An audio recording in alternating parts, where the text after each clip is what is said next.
Hello everyone, this is Pooja, currently pursuing Embedded Systems MTech in VIT Chennai. Now I'm going to explain you about the scheduling for the hardware-software partitioning in the embedded system design. You might have heard about embedded system design, co-design, etc. So this is one of the topic where partitioning is necessary and what are all the problems arises from the partitioning and what is the solution for that problem. So scheduling in a proper way is the solution for that. So what are all the things I'm going to explain you here is, first thing, the definition of the hardware software partition and why partition is necessary while designing an embedded system, and what are all the constraints arising from the partition, and hardware software partitioning problem, and finally solution for the partitioning problem. So here, what does the partition means? The hardware software partition means hardware software partitioning is a problem of dividing an application computations into part that executes as sequential instructions on a microprocessor, that is software, and a part that runs as a parallel circuits on some IC fabric like an ASIC or FPGA, that is hardware part, such as to achieve design goals, set of metrics like performance, power, size, and cost. So finally, designing an embedded systems means we should achieve a good performance, low power,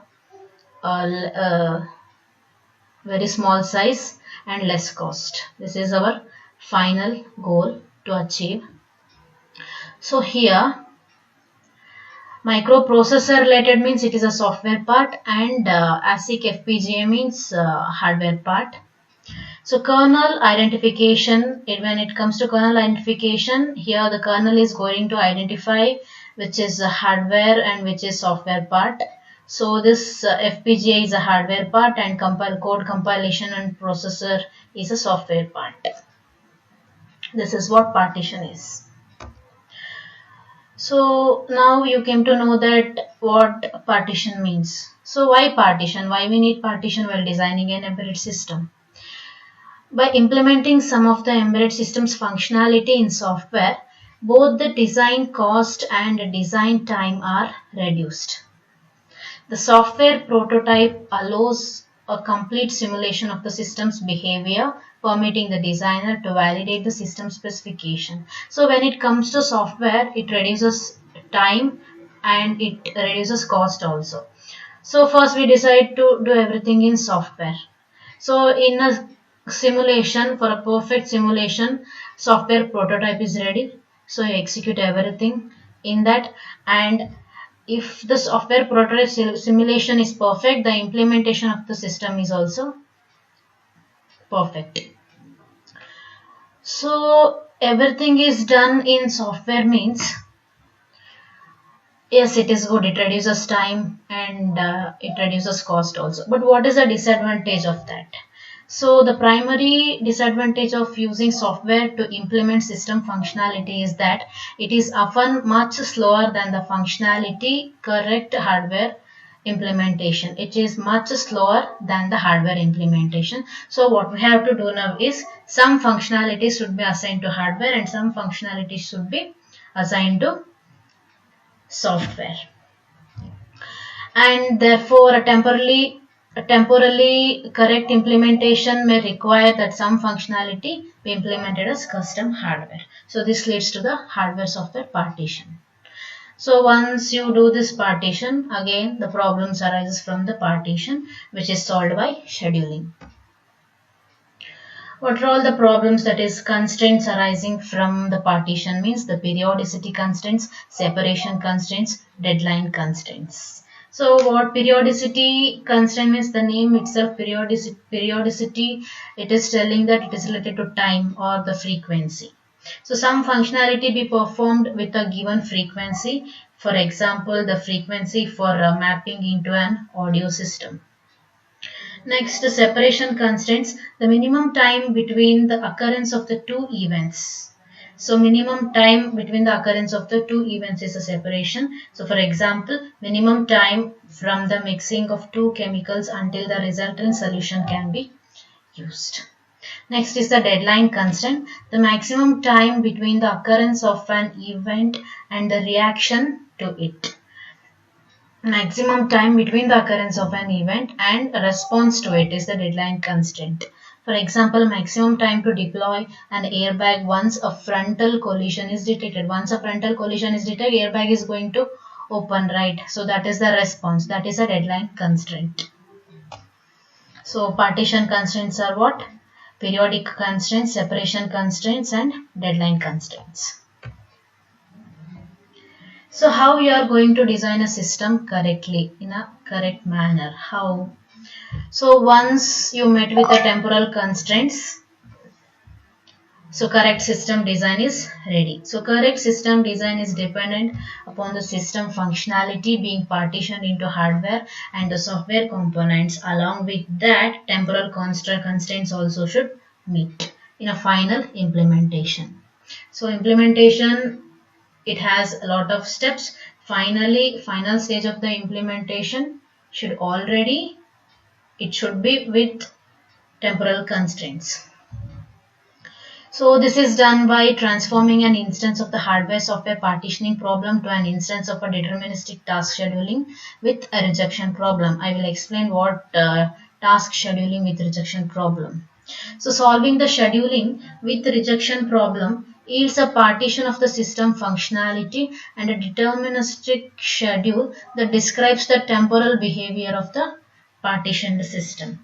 The scheduled tasks correspond to functionality that is to be implemented in hardware, and the rejected task corresponding to functionality that should be implemented in the hardware.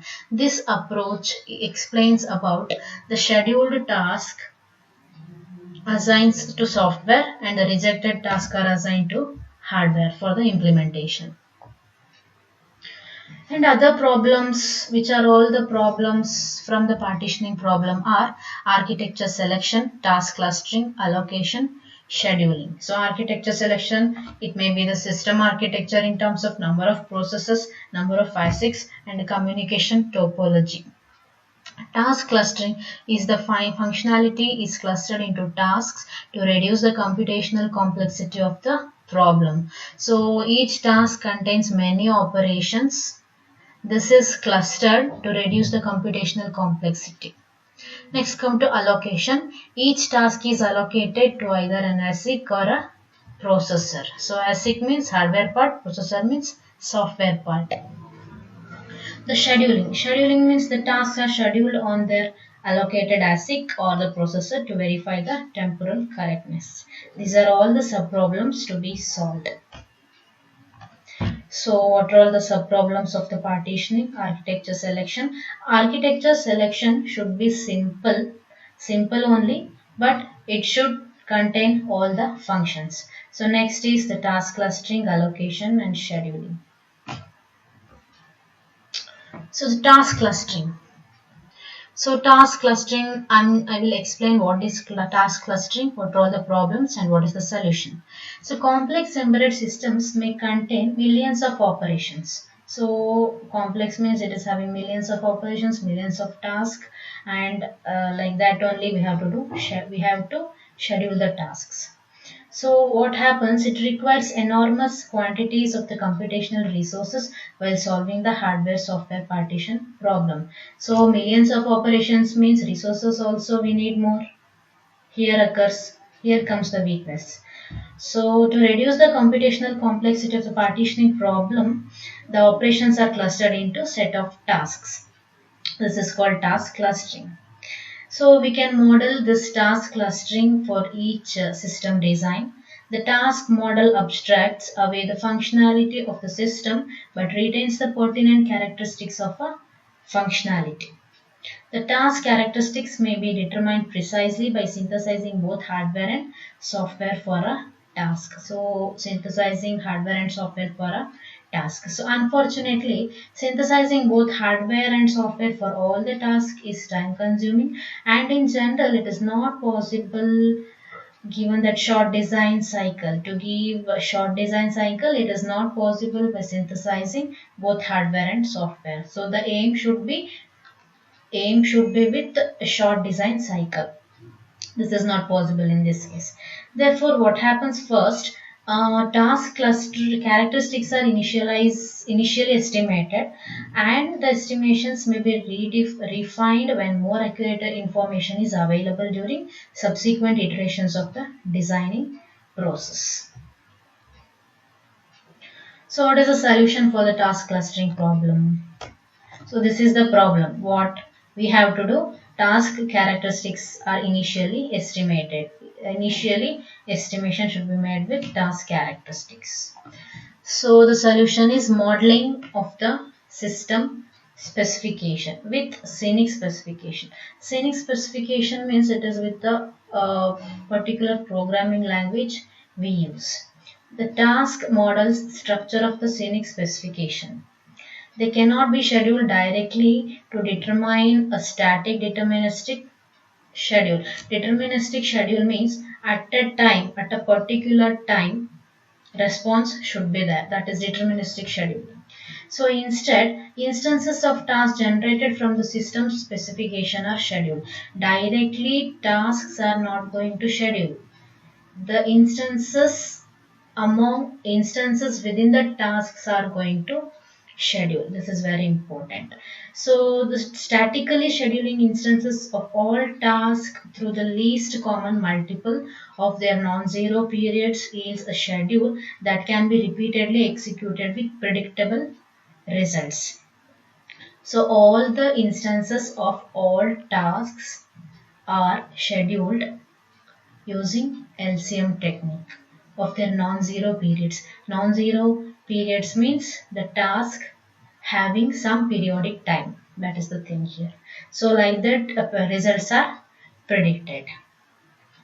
This result eliminates the need to generate static schedule using an infinite number of instances of each task.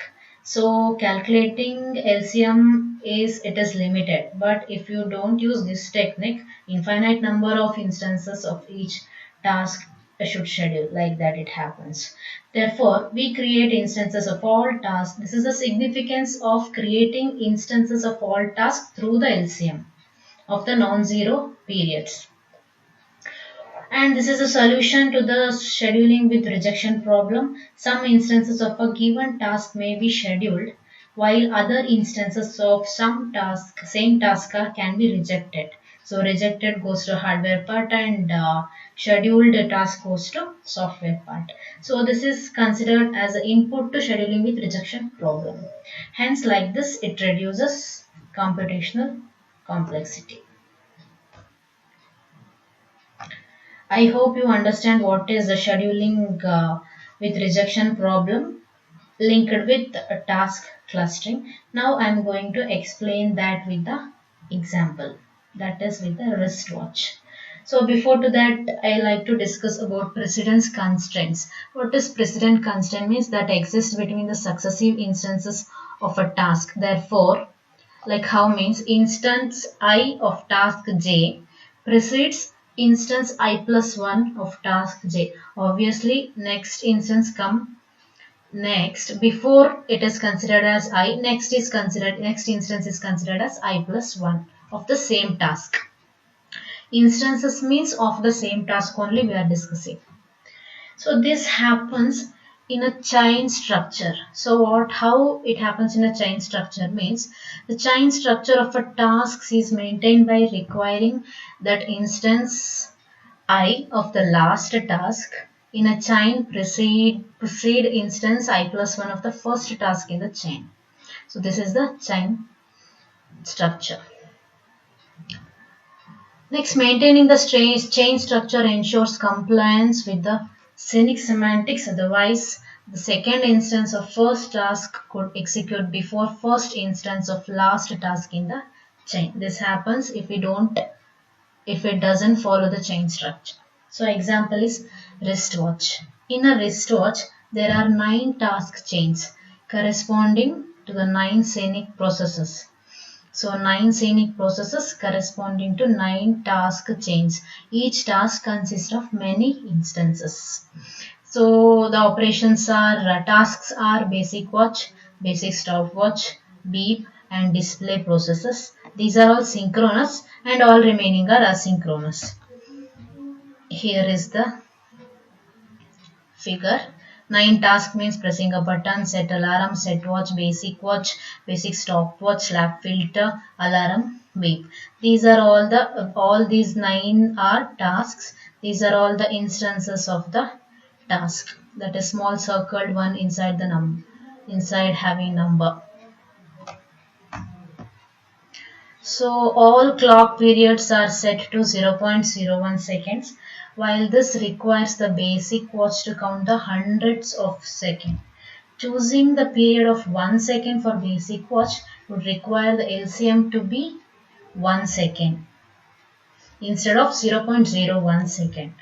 So LCM to be 1 second, it is with 100 instances of all tasks not corresponding to basic watch process needing to be scheduled.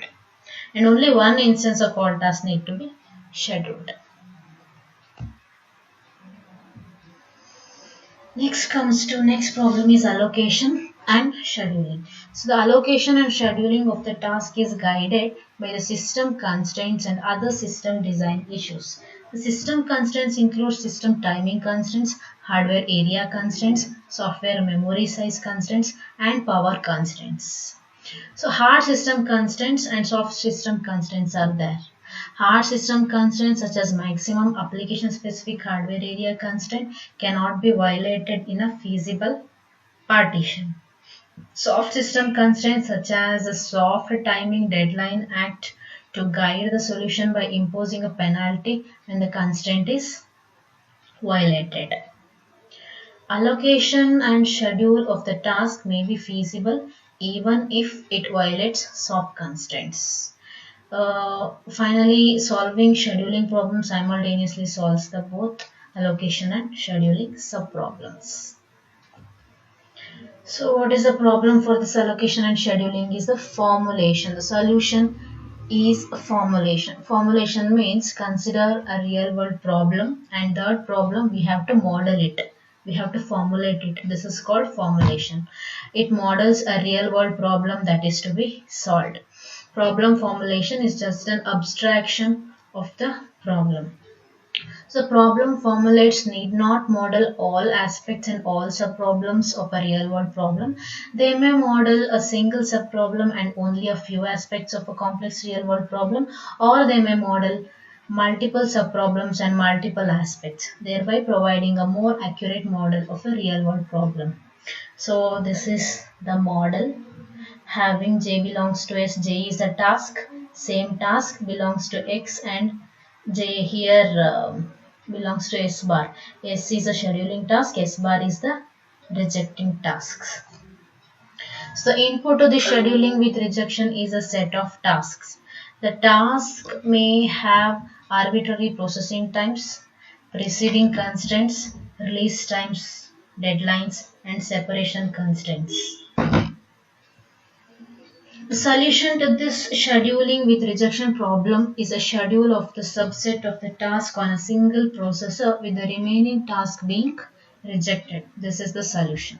So the scheduled tasks correspond to functionality that is to be implemented in hardware and rejected tasks corresponding to functionality that is to be implemented in hardware. And the deterministic schedule provides an estimate of timing behavior of the partition system. So the system is partitioned into software and hardware, that is okay. But the scheduling should always be deterministic, means the timing behavior should be there, should be associated with the schedule. That this is the meaning of deterministic schedule. Since size constraints are not modeled by scheduling problem, executing a task in software is considered to have no cost as long as the time constraints are met. In order to capture this behavior, the software requires of a task are modeled using 5 parameters. Software required tasks are modeled with the 5 parameters. Processing time Pj, releasing time R suffix j, deadline time D suffix j, wait W suffix j, and rejection cost T suffix j. The processing time Pj indicates how long the task will take to complete if it executes without interruption on the microprocessor. The release time Rj indicates the first time at which task may begin execution. And the deadline D suffix j indicates the time by which task should be finished. And the wait Wj indicates the importance of the task, and rejection cost Ej specifies the cost of not scheduling the task.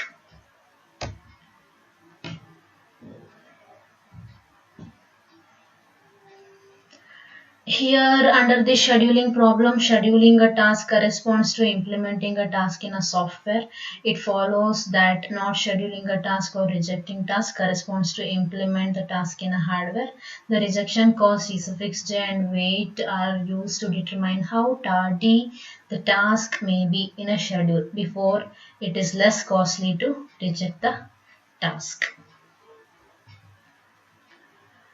So, and finally I'm going to explain how problem is solved with scheduling with rejection problem.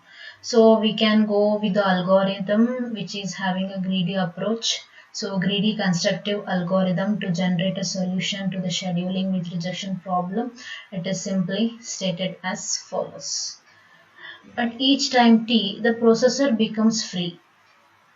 Compute a tc suffix j of t for all tasks j that are ready to execute at a time t, or become ready to execute during the interval t plus p minimum, where p minimum is the minimum processing time of the task that are ready to execute at time t. Let I be the task with the large computed ATC. And Zi is equal to Witi be the weighted tardiness of a task. It is scheduled as soon as possible after time t. If Zi is greater than Ei, then reject the task I and repeat the task selection process at time t. Otherwise, schedule task I as soon as possible or after time t. So the time complexity be the big O of n square, exponential time complexity this algorithm has. So algorithm, it is having t, this is the set of tasks to be scheduled. S is set of scheduled tasks, S bar is a set of rejected tasks. So it happens many iterations occur inside this, and it decides whether if Z is lesser than EI, task should be rejected. If it is greater, task should be scheduled, means it should go to the software side. So finally it returns Finally it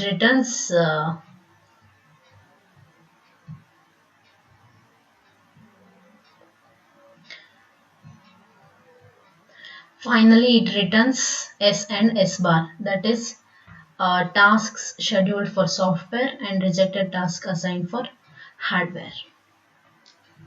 So as a conclusion, I would like to give how partition is done and what are all the problems and how problems are solved using task clustering, allocation and scheduling with the rejection problem, and with some explanation of algorithms. Thank you.